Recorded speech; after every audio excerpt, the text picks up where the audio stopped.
નમસ્કાર, mid day ન્યૂઝમાં આપનું સ્વાગત છે। શરૂઆત કરીએ મુખ્ય સમાચારથી।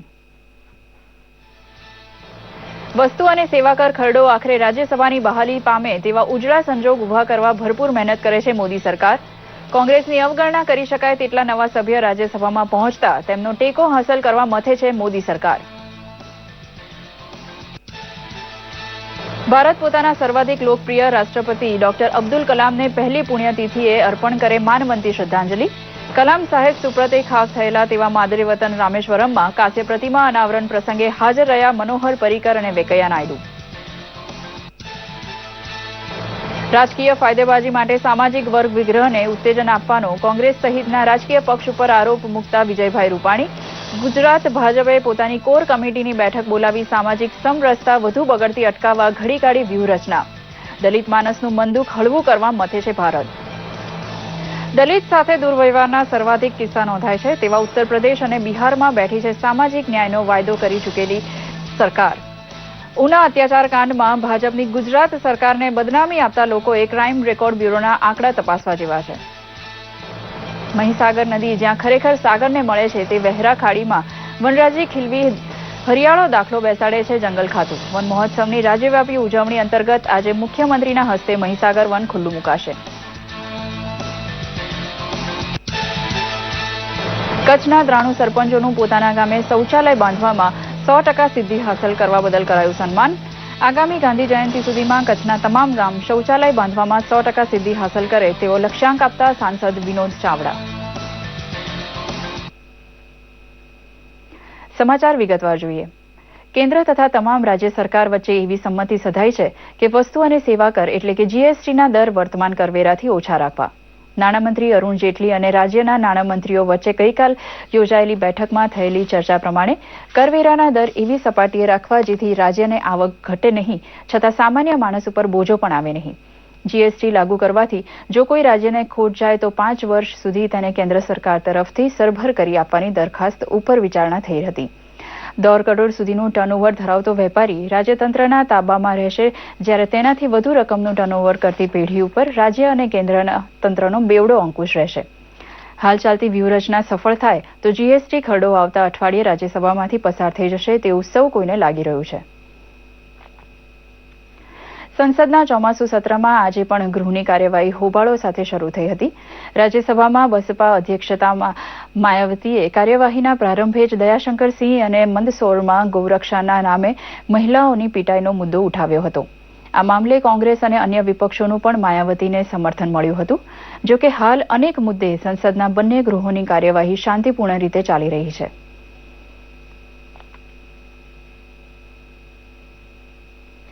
જમ્મુ કાશ્મીરના 1,24,000 યુવાનોને આગામી 3 વર્ષમાં કૌશલ્યલક્ષી તાલીમ આપવા માટે રૂપિયા 1,600 કરોડનું પેકેજ મોદી સરકાર દ્વારા મંજૂર કરવામાં આવ્યું છે। જમ્મુ કાશ્મીરના ગ્રામ વિકાસ મંત્રી અબ્દુલ હક ખાને ગઈકાલે શ્રીનગર ખાતે માહિતી આપતા કહ્યું હતું કે હિમાયત પ્રોગ્રામ હેઠળ આ ભંડોળ વાપરીને શહેરી તથા ગ્રામીણ યુવા પેઢીને રોજગારી આપતો કસબ શીખવવાની વ્યવસ્થા કરાશે। 1,600 કરોડ રૂપિયાના પેકેજ હેઠળ બેકાર યુવાનો માટે 6 માસ, 9 માસ તથા 1 વર્ષના ટૂંકા કૌશલ્ય અભ્યાસક્રમ શરૂ કરાશે। રોજગારલક્ષી તાલીમની વ્યવસ્થા જમ્મુ કાશ્મીર બહાર કરવાની પણ જોગવાઈ હિમાયત પ્રોગ્રામ ધરાવે છે।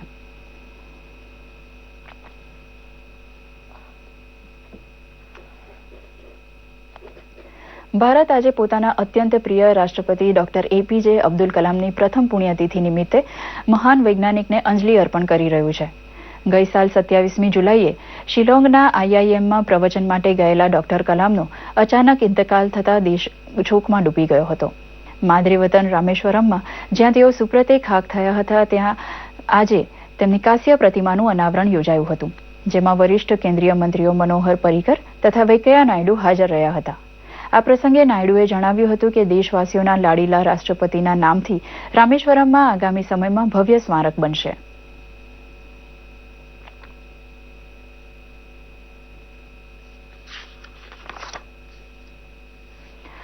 ભારત રત્ન ડોક્ટર એપીજે અબ્દુલ કલામની આજે પ્રથમ પુણ્યતિથિ છે। એક મહાન વૈજ્ઞાનિક અને મિસાઇલમેન તરીકે જાણીતા કલામે દેશને પરમાણુ શક્તિ બનાવ્યો। એક ઉત્કૃષ્ટ વ્યક્તિત્વ અને મહાન વૈજ્ઞાનિકના જીવનમાં જોઈએ એક અહેવાલ। एक सर्वश्रेष्ठ राष्ट्रपति, एक सर्वश्रेष्ठ वक्ता, श्रेष्ठ पथदर्शक, બાળકોના દુલારા. આટલી ઓળખ તો પૂરતી છે મિસાઇલમેન ડોક્ટર APJ અબ્દુલ કલામ માટે. 15 ઓક્ટોબર 1931ના રોજ તમિલનાડુના રામેશ્વરમમાં ધનુષકોડી ગામના એક મધ્યમ વર્ગીય પરિવારમાં અબ્દુલ કલામનો જન્મ થયો. નામ હતું અવુલ પાકીર જૈનુલાબ્દીન અબ્દુલ કલામ. રામેશ્વરમની પંચાયત પ્રાથમિક શાળામાં તેમણે પ્રાથમિક શિક્ષણ મેળવ્યું. જીવન અભાવ વચ્ચે પસાર થયું. અભ્યાસ ચાલુ રાખવા માટે છાપા પણ વેચવા પડ્યા. 1958માં મદ્રાસ ઇન્સ્ટિટ્યૂટ ઓફ ટેકનોલોજીમાંથી અંતરિક્ષ વિજ્ઞાનમાં સ્નાતકની પદવી મેળવી અને અહીંથી જ તેમની વિજ્ઞાન યાત્રા શરૂ થઈ. હોવરક્રાફ્ટ પ્રોજેક્ટ પર કામ કરવા માટે ભારતીય રક્ષા અનુસંધાન તેમજ વિકાસ સંસ્થામાં પ્રવેશ મળ્યો. 1962માં તેઓ ભારતીય અંતરિક્ષ સંશોધન સંગઠનમાં આવ્યા, જ્યાં તેમણે સફળતાપૂર્વક અનેક ઉપગ્રહ પ્રક્ષેપણ પ્રોજેક્ટમાં ભૂમિકા ભજવી. પરિયોજના નિર્દેશક તરીકે ભારતના પહેલા સ્વદેશી ઉપગ્રહ પ્રક્ષેપણ યાન SLV-3ના નિર્માણમાં મહત્વની ભૂમિકા ભજવી. ડોક્ટર અબ્દુલ કલામને ભારતનો પ્રથમ સ્વદેશી ઉપગ્રહ બનાવવાનો શ્રેય મળ્યો છે. કલામે સ્વદેશી લક્ષ્યભેદ નિયંત્રણ પ્રક્ષેપણ યાનને ડિઝાઇન કર્યું હતું. દેશને અગ્નિ અને પૃથ્વી જેવી મિસાઇલની તેમણે ભેટ આપી. કલામના સફળ નેતૃત્વમાં જ ભારત દુનિયાની પરમાણુ શક્તિની પંગતમાં સામેલ થયું, જેથી દેશવાસીઓએ તેમને નામ આપ્યું મિસાઇલ મેન. એક પથદર્શક તરીકે દેશને 2020 સુધી વિકાસનો માર્ગ દેખાડ્યો. દેશના 11મા રાષ્ટ્રપતિ તરીકે પણ ઉત્કૃષ્ટ ભૂમિકા ભજવી. ત્યારબાદ તેઓ શિક્ષણ, લેખન અને સાર્વજનિક ક્ષેત્રમાં પરત ફર્યા. રાષ્ટ્ર સેવા બદલ કલામને દેશના સર્વોચ્ચ નાગરિક સન્માન ભારત રત્નથી સન્માનિત કરાયા. 40થી વધુ વિશ્વવિદ્યાલયો અને સંસ્થાઓમાંથી ડોક્ટરની પદવી મેળવી. 27 જુલાઈ 2015ની સાંજે શિલોંગમાં એક કાર્યક્રમમાં વ્યાખ્યાન દરમિયાન હૃદયરોગના હુમલાને લીધે કલામ ચીર નિંદ્રામાં લીન થઈ ગયા. જીવનના સંઘર્ષો વચ્ચે સફળતાનું ઉત્તમ ઉદાહરણ અને અભાવોમાં આશાનું કિરણ હતા કલામ. એક કર્મયોગી અને સાચા દેશભક્તને કૃતજ્ઞ રાષ્ટ્ર નમન કરી રહ્યું છે. દૂરદર્શન સમાચાર, અમદાવાદ. નમો ગ્રુપ ફાઉન્ડેશન અને વર્લ્ડ રેકોર્ડ્સ ઇન્ડિયાના પદાધિકારીઓએ મુખ્યમંત્રી આનંદીબેન પટેલની રૂબરૂ મુલાકાત લઈ એક પ્રશસ્તિપત્ર અર્પણ કર્યું છે. તાજેતરમાં વિશ્વ યોગ દિવસની ઉજવણીમાં રાજ્યભરના 1.25 કરોડ નાગરિકોએ 40,000 સ્થળે એક સાથે યોગ કરીને જે રેકોર્ડ કર્યો તે માટેનું આ પ્રશસ્તિપત્ર છે. ગત 21 જૂને વિશ્વ યોગ દિવસ નિમિત્તે રાજ્યમાં 40,000 જેટલા સ્થળોએ 1.25 કરોડ નાગરિકોએ યોગ ક્રિયાઓ કરીને આ રેકોર્ડ સર્જ્યો હતો.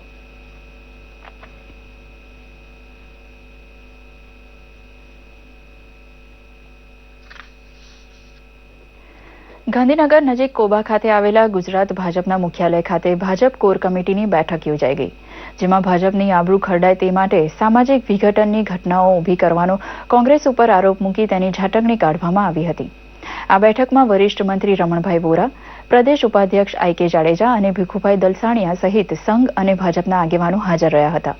જ્ઞાતિ વચ્ચે સમભાવ જળવાય તેવું વાતાવરણ ઊભું કરવા માટે ભાજપના કાર્યકર્તા અને સંઘના સ્વયંસેવક કામે લાગી જાય તેવી વ્યૂહરચના ઘડવામાં આવી હતી. સંદર્ભે સામાજિક સમરસતાનો ભાવ બગડે નહીં, વોટ બેંકની રાજનીતિ અને રાજકીય અખાડો ઉભો કરવા માટેનો જે કોંગ્રેસનો પ્રયત્ન છે એને અમે સખત શબ્દોમાં વખોડીએ છીએ. 2017માં ભાજપની સરકાર બનવાની છે અને કોંગ્રેસ હજી આગામી 10 વર્ષ સુધી કોંગ્રેસના કોઈ ગુજરાતની પ્રજા ભરોસો કરવાની નથી. આ વાત પણ નિર્વિવાદ છે. મારું સ્પષ્ટ માનવું છે કે એવોર્ડ એ સાહિત્યનું સન્માન છે અને રાજકીય પ્રશ્નમાં આ પ્રકારના સન્માનોને પરત આપવા એ સાહિત્યકારો માટે વ્યાજબી વાત નથી અને આ આખી મુવમેન્ટને રાજકીય સ્વરૂપ આપવાનો જે પ્રયત્ન થઈ રહ્યો છે એ વ્યાજબી નથી. બાકી દલિત સમાજ ટોટલી ઉનાની ઘટનાના સંદર્ભમાં ભારતીય જનતા પાર્ટીને સરકારે લીધેલા પગલાઓથી હું એમ માનું છું કે એમની જે લાગણીઓ હતી એને સરકારે સમજી અને નિર્ણયો કર્યા છે. તેથી સરકાર માટે દલિત સમાજનો કોઈ રોષનું કોઈ કારણ નથી. ગુજરાતના ઉનામાં દલિત અત્યાચારનો મામલો રાજ્ય સહિત દેશભરમાં ચર્ચાના ચગડોળે ચડ્યો છે. પીડિત પરિવારો પ્રત્યે સાંત્વના પાઠવવા અત્યાર સુધી અનેક રાજકીય પક્ષોના નેતાઓ ઉનાની મુલાકાત લઈ ચૂક્યા છે. પરંતુ શું ખરેખર આ રાજકીય નેતાઓ દલિતો પ્રત્યે સંવેદનશીલ છે? તેઓ સવાલ યથાસ્થાને છે, કારણ કે ગુજરાત સિવાયના રાજ્યોમાં પણ દલિતો પર દમનના આંકડા ચિંતાજનક છે. ઉના દલિત કાંડ બાદ છેલ્લા અનેક દિવસોથી દેશમાં દલિત ઉત્પીડનનો મુદ્દો ચર્ચાનું કેન્દ્ર બન્યો છે, પરંતુ આંકડાઓ પર નજર કરીએ તો દેશમાં દલિતો પર સૌથી વધારે અત્યાચાર થતો હોય તેવા રાજ્યોમાં સૌથી ઉપરના ક્રમે છે ઉત્તર પ્રદેશ, રાજસ્થાન અને બિહાર. નેશનલ ક્રાઇમ રેકોર્ડ બ્યુરોના આંકડા અનુસાર વર્ષ 2014માં ઉત્તર પ્રદેશમાં દલિત અત્યાચારના સૌથી વધુ 8,075 કેસ નોંધાયા. વર્ષ 2012 અને 2013માં પણ ઉત્તર પ્રદેશ દલિત અત્યાચારમાં આગળ રહ્યું. બિહાર પણ આ મામલે ટોપ 3 રાજ્યોમાં સામેલ છે, જ્યાં 2014માં દલિત અત્યાચારના 7,893 કેસ નોંધાયા. આ કેસમાં હત્યા, બળાત્કાર, અપહરણ, લૂંટફાટ અને શોષણ જેવા ગંભીર ગુનાઓ સામેલ છે. अगर ओवरऑल देश में देखेंगे तो जहां जहां पर बीजेपी की सरकारें हैं, अपेक्षाकृत दूसरे आज कांग्रेस के पास भी कोई ऐसा आधार नहीं है और इसलिए इस प्रकार के जो छोटे मोटे जो घटनाएं हैं उनको थोड़ा हवा देने का जो काम भी कर रहे हैं, तो ये भी ठीक नहीं है. मुझे लगता है कांग्रेस को स्वयं आत्मचिंतन करना चाहिए इस विषय को लेकर के. સૌથી મોટી વિટંબણા એ છે કે જે 3 રાજ્યોમાં દલિતો પર સૌથી વધુ અત્યાચાર થઈ રહ્યો છે તેમાં ઉત્તર પ્રદેશ અને બિહાર એવા રાજ્યો છે જ્યાં એવા પક્ષોનું શાસન છે જેઓ સામાજિક ન્યાયનું સૂત્ર આપીને સત્તામાં આવ્યા છે. ચિંતા માત્ર એ વાતની નથી કે યુપી અને બિહારમાં દલિત અત્યાચારના સૌથી વધુ કેસો છે, પરંતુ ચિંતા એ છે કે આવા ગંભીર ગુનાઓમાં પણ દોષિતોને સજા નથી મળી રહી. हमारा राज्य हो, कांग्रेस का राज्य हो, कम्युनिस्ट पार्टी का राज्य हो, किसी और पार्टी का राज्य हो, दलितों के साथ, कमजोर तबकों के साथ उत्पीड़न कहीं नहीं होना चाहिए. और उत्पीड़न एक चीज, उसके ऊपर राजनीति तो बिल्कुल नहीं होनी चाहिए. દલિત મહિલાઓ, બાળકો અને પુરુષો પર અત્યાચાર અને યાતનાઓ આપણા સમાજનું એક એવું કલંક છે જે આજે પણ દર્શાવે છે કે ભારતીય સામાજિક રચનામાં ભેદભાવ કેટલો ઊંડાણપૂર્વક પોતાનું શાસન જમાવીને બેઠો છે, અને આ કલંકને નાબૂદ કરવો એક મોટો પડકાર છે. એક એવો પડકાર જેનો સામનો ત્યારે જ શક્ય બનશે જ્યારે સામાજિક, ન્યાયિક અને રાજકીય તાકાતો એક જૂથ બનશે. દૂરદર્શન સમાચાર, અમદાવાદ. વનરાજી આચ્છાદિત કોતરો તથા મહી નદી અને સાગરનો સંગમ થાય છે તે સ્થળ એટલે આણંદ નજીક વાસદ ડાકોર રોડ હાઈવે પર આવેલી વહેરા ખાડી. લોક કિંવદંતી મુજબ પુરાણકાળથી મહી અને સાગરનું મિલાપ સ્થાન એટલે કે લગ્ન સ્થળ અહીં આવેલ છે, અને તેના સાક્ષી વાનરો અને અન્ય વન્યજીવોને નિહાળવાની તક ચૂકવા જેવી નથી. મહી અને સાગર સંગમ સ્થાન એવા વહેરા ખાડી ખાતે રાજ્યના વન વિભાગ દ્વારા મહીસાગર વન ઉછેરવામાં આવ્યું છે, જેનું ગતિશીલ ગુજરાતના પ્રણેતા અને રાજ્યના મુખ્યમંત્રી આનંદીબેન પટેલ આજરોજ લોકાર્પણ કરનાર છે. 5 હેક્ટર જમીનમાં આ વનનું નિર્માણ કરવામાં આવ્યું છે. વન વિભાગ દ્વારા મહીસાગર વનમાં 27 નક્ષત્રોના આરાધ્ય એવા 27 જાતના વૃક્ષો વાવવામાં આવ્યા છે. આ ઉપરાંત ચંદનવન, રાશિવન, આરોગ્ય વન, નવગ્રહ વન, નારિયેળ વન, કૈલાસ વન, સાંસ્કૃતિક વન, નિસર્ગ વન અને જૈવિક વનમાં વિવિધ વૃક્ષોનું વાવેતર કરવામાં આવ્યું છે. મહીસાગર વનમાં ધ્યાન કુટીર ઉપરાંત બાળ કુટીર તેમજ બાળકો માટે રમતગમતના સાધનો પણ મૂકવામાં આવ્યા છે. મહીસાગર વનમાં આ વિસ્તારમાં ટીટોળી, બુલબુલ, કિંગફિશર, હોલા, સુડા, તેતર અને રાષ્ટ્રીય પક્ષી મોર જેવા પક્ષીઓ પણ જોવા મળે છે. પ્રવાસીઓ તેનો આનંદ માણી શકે તે માટે વોચ ટાવર પણ ઊભા કરવામાં આવ્યા છે.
આજે રાજ્યભરમાં વાદળછાયું વાતાવરણ જોવા મળી રહ્યું છે, તો દક્ષિણ ગુજરાતમાં મેઘરાજાની મહેર થતા ધરતીપુત્રમાં ખુશી જોવા મળી રહી છે.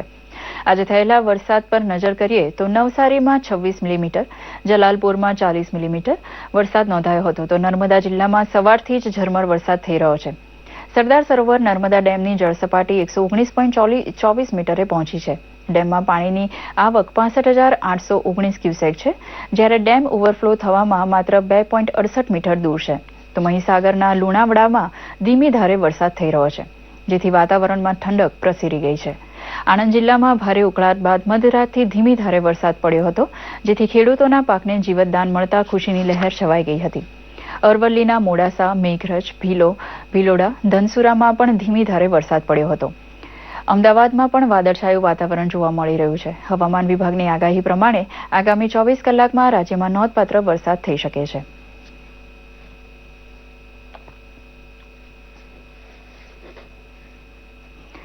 વડોદરાની કમળાબેન મૂકબધિર વિદ્યાલય ખાતે રિટેલ સેલ્સ સ્ટોર્સ અને મોલ્સમાં જરૂરી સેવાઓની તાલીમ પૂરી કરનારા 45 મૂકબધિરોનો દીક્ષાંત સમારોહ યોજાઈ ગયો.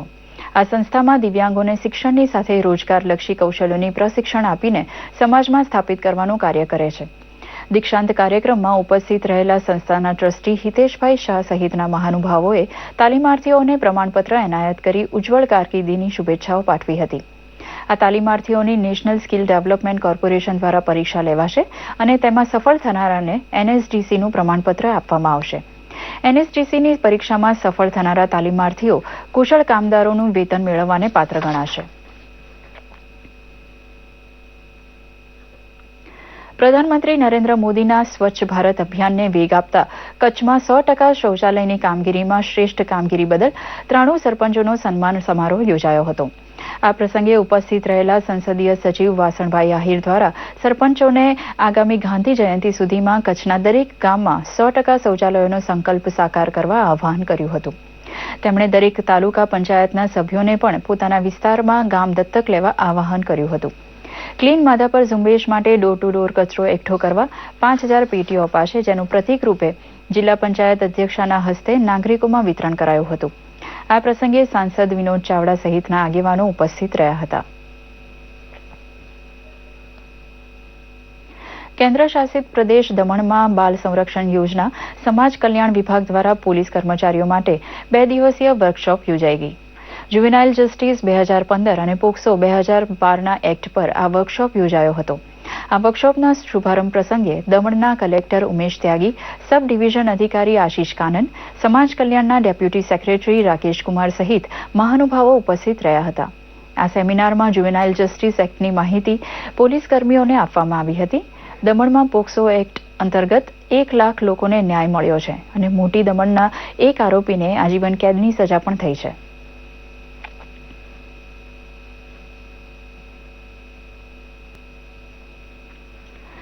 જામનગર મહેસૂલ સેવા સદન ખાતે સ્માર્ટ વિલેજ અંગે એક સેમિનારનું આયોજન કરાયું હતું, જેમાં 15 જેટલા ગામોના તલાટી મંત્રી, સરપંચ, તાલુકા વિકાસ અધિકારી સહિત સંબંધિત વિભાગમાં અધિકારીઓને સ્માર્ટ વિલેજ અંતર્ગત શું કામગીરી કરવાની અને કઈ બાબતોનું ધ્યાન રાખવાનું રહેશે તે અંગે વિસ્તૃત માહિતી આપવામાં આવી હતી. ખાસ કરીને સ્માર્ટ વિલેજ માત્ર માળખાકીય સુવિધા લાગતા મુદ્દાઓ જેવા કે શિક્ષણ, આરોગ્ય સહિતના મુદ્દાઓની સમજ આપવામાં આવી હતી. આ અધિકારીઓની ટીમ આગામી સમયમાં વિવિધ ગામડાઓની મુલાકાત લઈ પ્લાનિંગ તૈયાર કરી સરકારને સુપરત કરશે. એમાં ખાસ કરીને સ્માર્ટ વિલેજ બનાવવા માટે માત્ર માળખાકીય સુવિધાઓ એટલે કે રસ્તા, ગટર અને પાણી નહીં, પરંતુ સાથે સાથે સામાજિક વિકાસને લગતા જે મુદ્દા છે, જેમાં શિક્ષણ, આરોગ્ય, પાણી પુરવઠો, આવા બાળ વિકાસ જેવા જે મુદ્દાઓ છે એ અંગેની વિગતવાર સમજ આપી અને આગામી દિવસોમાં આ સ્માર્ટ વિલેજનું પ્લાનિંગ ગ્રામ્ય કક્ષાએ આ જે આખી ટીમ છે એ મુલાકાત કરી અને એનું આખું પ્લાનિંગ તૈયાર કરશે અને બાદમાં એ સરકારશ્રીમાં એને સાદર કરવામાં આવશે. કેન્દ્ર શાસિત પ્રદેશ દાદરાનગર હવેલી જિલ્લા પંચાયત દ્વારા અંતરિયાળ વિસ્તારોમાં વસતા વનવાસીઓની માળખાકીય સુવિધા ઘર બેઠા પૂરી પાડવાના હેતુથી જિલ્લા પંચાયત આપણા દ્વાર સુધી કાર્યક્રમનો પ્રારંભ કરાયો છે. આ પ્રસંગે જિલ્લા પંચાયત પ્રમુખ સહિતના આગેવાનો ઉપસ્થિત રહ્યા હતા, જેમાં કાર્યક્રમમાં વહીવટી કામો માટે જરૂરી દાખલાઓનું વિતરણ કરાયું હતું. આ સાથે જ વૃદ્ધા પેન્શન, વિધવા પેન્શન માટે નવા ઉમેદવારી પત્રો તેમજ આધાર કાર્ડ બનાવવાની પણ કામગીરી કરાઈ હતી. તો સિવિલ હોસ્પિટલ દ્વારા મેડિકલ કેમ્પ પણ યોજાયો હતો. સાથે ફોરેસ્ટ વિભાગ દ્વારા સાગના રોપા ઉપરાંત અન્ય ફળ આપતા વૃક્ષોના રોપાનું વિતરણ કરાયું હતું.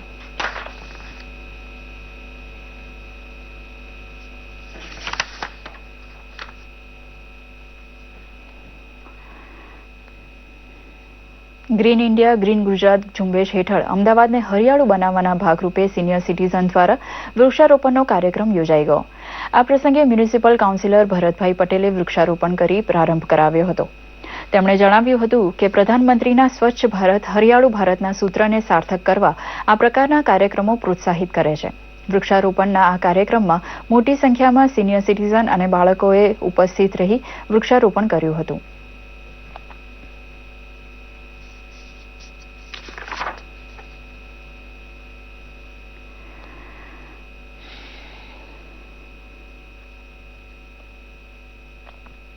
અને આ સ્પોર્ટ સંકુલ અમારા માટે બેસવાની એટલી જગ્યા નહીં પણ અમારા માટે બહુ જ શાંતિમય જીવન પસાર થાય એવી આ જગ્યા છે.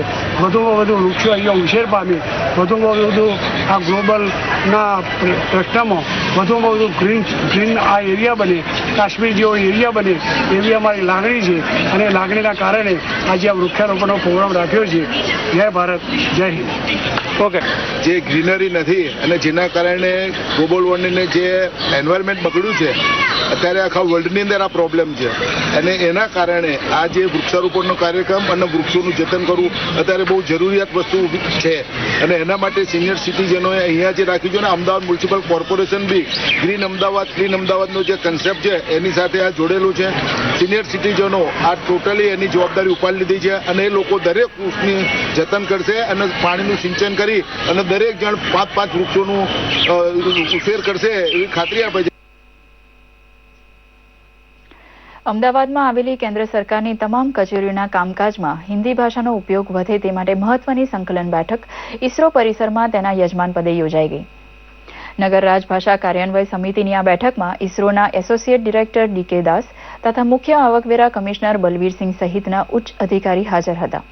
હિન્દી ભાષાને સરકારી કામકાજમાં ઉત્તેજન આપવા માટે રચાયેલા ખાસ વિભાગના નાયબ નિદેશક સુનીતા યાદવે આ પ્રસંગે કર્મચારીઓને પ્રોત્સાહિત કરવાના સફળ ઉપાય સૌ આગળ વર્ણવ્યા હતા. પોતાની કામગીરીમાં અંગ્રેજી છોડી હિન્દીનો ઉપયોગ કરવાની શ્રેષ્ઠ પહેલ કરનાર કર્મચારીઓને આ બેઠકમાં એવોર્ડ અપાયા હતા.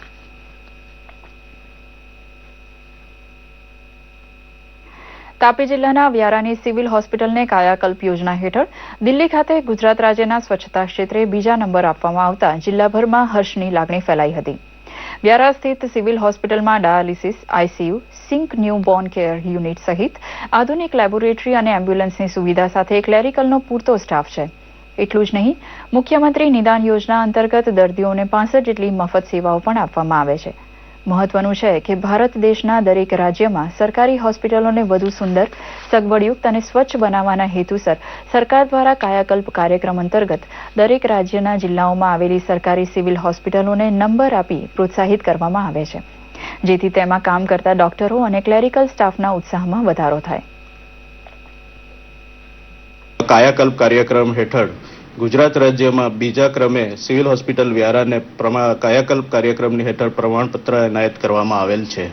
એનક્યુએસની અંદર અમે હોસ્પિટલને એનક્યુએસમાં લઈ જવા માટે અને એમાં પણ પ્રથમ ક્રમાંક એ કરવા માટેની તૈયારીઓ અમે ચાલુ કરી દીધી છે. આ સાથે મુખ્યમંત્રી નિઃશુલ્ક નિદાન યોજનાની અંદર સિવિલ હોસ્પિટલ ખાતે કરવાના થતા 65 ટેસ્ટ અમે સંપૂર્ણ વિનામૂલ્યે કરી રહ્યા છે અને એ સિવાયના બીજા 10 થી 15 ટેસ્ટ અહીં કરીએ છીએ અને અહીંની ગરીબ અને આદિવાસી પ્રજાને લાભ આપી રહ્યા છે.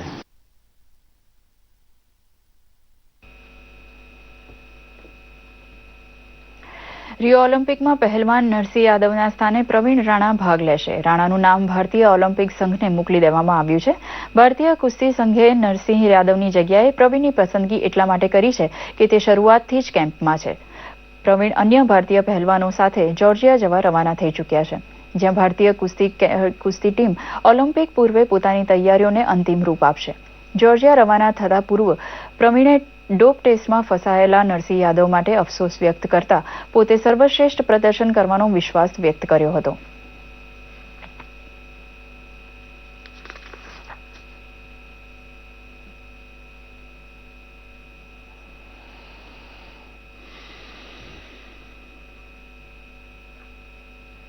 સોશિયલ મીડિયામાં આજે કઈ ખબર રહી ચર્ચામાં, કયા સમાચારોને લોકોએ વધુ પસંદ કર્યા અને ટ્વિટર, યુટ્યુબ પર હાલનો ટ્રેન્ડ શું ચાલી રહ્યો છે નજર કરીએ સોશિયલ મીડિયાના હાલચાલને રજૂ કરતા આ એક અહેવાલ પર.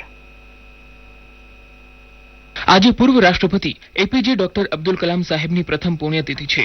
ભારતના મિસાઇલમેન તરીકે જાણીતા બનેલા કલામ સાહેબને હાલ ટ્વિટર પર દેશની જનતા ખૂબ યાદ કરી રહી છે. #એપીજે અબ્દુલ કલામ ટ્વિટર પર ખૂબ ટ્રેન્ડ કરી રહ્યો છે. પીએમ મોદીએ ટ્વિટર પર ટ્વીટ કરીને તેમને શ્રદ્ધાંજલિ આપી તો ભાજપ અધ્યક્ષ અમિત શાહે કલામ સાહેબ સાથેની ફોટો પોસ્ટ કરતા લખ્યું કે ડોક્ટર કલામ સાહેબ સાદગી, નૈતિકતા અને કઠોર પરિશ્રમનું પ્રતીક હતા. તેમના મૂલ્યવાન સૂચનો અને વિઝન આવનારી પેઢીને પ્રોત્સાહન આપતા રહેશે. તો નાણામંત્રી અરુણ જેટલી, રાજસ્થાનના મુખ્યમંત્રી વસુંધરા રાજે સહિત અનેક મહાનુભાવો અને દેશના નાગરિકો કલામ સાહેબને શ્રદ્ધાંજલિ પાઠવતા ટ્વીટ કરી રહ્યા છે. પશ્ચિમ રેલવેના ટ્વિટર પેજ પર ગુજરાતના 10 એવા રેલવે સ્ટેશનના નામ મૂકવામાં આવ્યા છે જે IRCTCના સર્વેમાં રેલવેમાં સફાઈ અભિયાનમાં ઉજ્જવળ કામગીરી કરી રહ્યા છે, જેમાં ગાંધીધામ, જામનગર, સુરત, રાજકોટ, અંકલેશ્વરનો પણ સમાવેશ થાય છે. તો અમદાવાદ કોર્પોરેશનના સ્વચ્છ ભારત મિશનના ટ્વિટર પેજ પર સફાઈ કર્મચારીઓને પ્રોત્સાહન આપવા માટે અભિવાદન કરવામાં આવ્યું હતું, જેની ટ્વિટર પર પોસ્ટ કરેલી તસવીરોને સ્વચ્છ ભારત અર્બન મિશનના ટ્વિટર પેજ પર રિટ્વીટ કરવામાં આવી છે. ગુજરાતી ફિલ્મ મેકર્સ માટે સારા સમાચાર. આગામી 29 ઓગસ્ટે ગાંધીનગર મહાત્મા મંદિર ખાતે ફિલ્મ મેકર્સ માટે સેમિનારનું આયોજન કરાયું છે, જેમાં સિનેમેટિક ટુરિઝમ ઉપર ફિલ્મ મેકર્સને ઊંડાણપૂર્વકની માહિતી આપવામાં આવશે. ટ્વિટર પર ગુજરાત ટુરિઝમના આ પેજ ઉપર અસંખ્ય લાઇક મળી રહી છે. અમેરિકાની પ્રથમ મહિલા મિશેલ ઓબામાએ હિલેરી ક્લિન્ટનનું સમર્થન કરતા આપેલી સ્પીચ યુટ્યુબ પર લાખો લોકોએ જોઈ છે. ગઈકાલે ડેમોક્રેટિક કન્વેન્શન સેન્ટર પર મિશેલ ઓબામાએ હિલેરીને એકમાત્ર યોગ્ય ઉમેદવાર હોવાનું સમર્થન આપતા તેમણે ડોનાલ્ડ ટ્રમ્પ તુંડ મિજાજી અને જલ્દબાજીમાં નિર્ણય લેનારા ગણાવ્યા હતા. એટલું જ નહીં, મિશેલ ઓબામાના આ ભાષણને દર્શકોએ તાળીઓના ગડગડાટથી વધાવી લીધો હતો.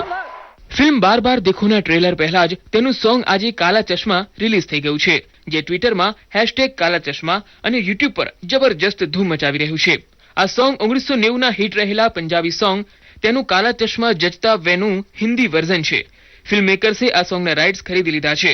સોંગનું કમ્પોઝિંગ સિંગર બાદશાહ અને નેહા કક્કડે કર્યું છે. સોશિયલ મીડિયા ડેસ્ક, દૂરદર્શન સમાચાર, અમદાવાદ. સમાચારના અંતમાં ફરી એક વખત નજર કરીએ મુખ્ય સમાચાર પર. વસ્તુ અને સેવા કર ખરડો આખરે રાજ્યસભાની બહાલી પામે તેવા ઉજળા સંજોગ ઉભા કરવા ભરપૂર મહેનત કરે છે મોદી સરકાર. કોંગ્રેસની અવગણના કરી શકાય તેટલા નવા સભ્ય રાજ્યસભામાં પહોંચતા તેમનો ટેકો હાંસલ કરવા મથે છે મોદી સરકાર. ભારત પોતાના સર્વાધિક લોકપ્રિય રાષ્ટ્રપતિ ડોક્ટર અબ્દુલ કલામને પહેલી પુણ્યતિથિએ અર્પણ કરે માનવંતી શ્રદ્ધાંજલિ. કલામ સાહેબ સુપ્રતે ખાસ થયેલા તેવા માદરે વતન રામેશ્વરમમાં કાંસ્ય પ્રતિમા અનાવરણ પ્રસંગે હાજર રહેશે મનોહર પર્રિકર અને વેંકૈયા નાયડુ. રાજકીય ફાયદેબાજી માટે સામાજિક વર્ગ વિગ્રહને ઉત્તેજન આપવાનો કોંગ્રેસ સહિતના રાજકીય પક્ષ ઉપર આરોપ મૂકતા વિજયભાઈ રૂપાણી ગુજરાત ભાજપે પોતાની કોર કમિટીની બેઠક બોલાવી સામાજિક સમરસતા વધુ બગડતી અટકાવવા ઘડી કાઢી વ્યૂહરચના. દલિત માનસનું મનદુખ હળવું કરવા સમર્થ ભાજપ. દલિત સાથે દુર્વ્યવહારના સર્વાધિક કિસ્સા નોંધાય છે તેવા ઉત્તર પ્રદેશ, બિહારમાં બેઠી છે સામાજિક ન્યાયનો વાયદો કરી ચૂંટાયેલી સરકાર. ઉના અત્યાચારમાં ભાજપની ગુજરાત સરકારને બદનામી આપતા લોકોને ક્રાઇમ રેકોર્ડ બ્યુરોના આંકડા તપાસવા જેવા છે. મહીસાગર નદી જ્યાં ખરેખર સાગરને મળે છે તે વહેરા ખાડીમાં વનરાજી ખીલવી હરિયાળો દાખલો બેસાડે છે જંગલ ખાતું. વન મહોત્સવની રાજ્યવ્યાપી ઉજવણી અંતર્ગત આજે મુખ્યમંત્રીના હસ્તે મહીસાગર વન ખુલ્લું મુકાશે.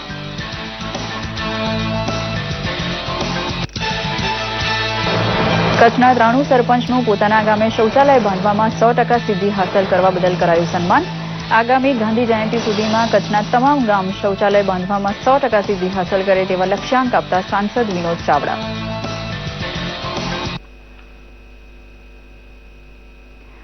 આ સાથે જ આ સમાચાર અહીં પૂર્ણ કરીએ છીએ. નમસ્કાર.